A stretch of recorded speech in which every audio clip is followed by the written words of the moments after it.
हेडलाईनचे प्रायोजक आहेत पिंपरी चिंचवड एज्युकेशन ट्रस्टचे पिंपरी चिंचवड विद्यापीठ पुणे।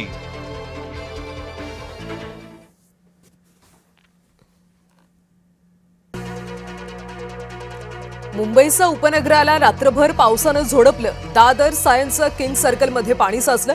मुंबईला आज पावसाचा ऑरेंज अलर्ट।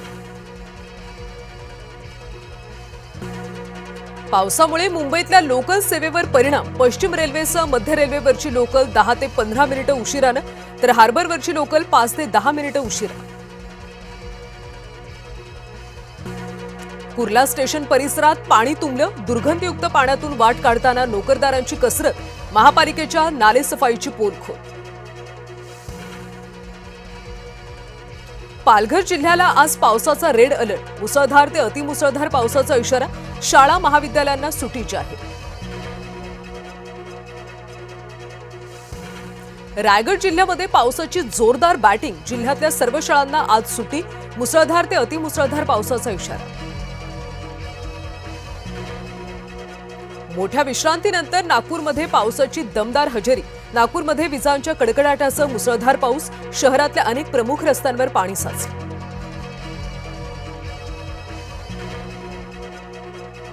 गुहागरमधला अबलोली रस्ता जलमय। सार्वजनिक बांधकाम विभागाकडून दुर्लक्ष केले गेल्याचा आरोप।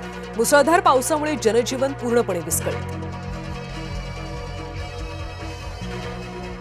केतनला ढकलल्यानंतर त्याचा फोन सियाकडे। सियानं केतनच्या फोनमधून डेटा डिलीट केल्याचा पोलिसांना संशय।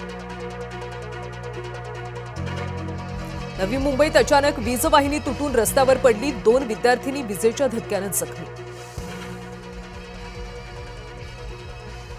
भाजपकडून ऑफर आल्यास विचार करू। खासदार अमोल कोल्हे यांचं खळबळजनक वक्तव्य। डिजिटल इंडियामुळे भारताची नवी ओळख। केंद्र सरकारच्या डिजिटल इंडिया या उपक्रमाला बुधवारी पूर्ण झाली 11 वर्ष। व्हॉट्सअॅपच्या नव्या वैशिष्ट्यामुळे सायबर गुन्हे वाढण्याची भीती। केंद्राची मेटाला नोटीस। जून महिन्यात कच्च्या तेलाची विक्रमी आयात। रशियाकडून दररोज 26 लाख बॅरल तेलाची खरेदी।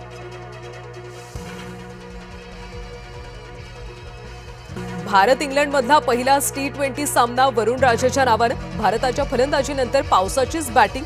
सामना रद्द।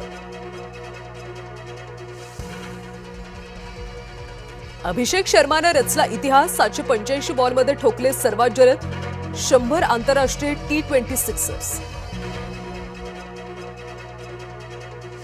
महिला विश्वचषकात आज यजमान इंग्लंड समोर दक्षिण आफ्रिकेचं आव्हान। आजचा सामना जिंकणारा संघ अंतिम सामन्यात कांगारूंशी भिडणार। सुप्रसिद्ध अमरनाथ यात्रा सुरू। उद्या होणार शिवलिंग दर्शन।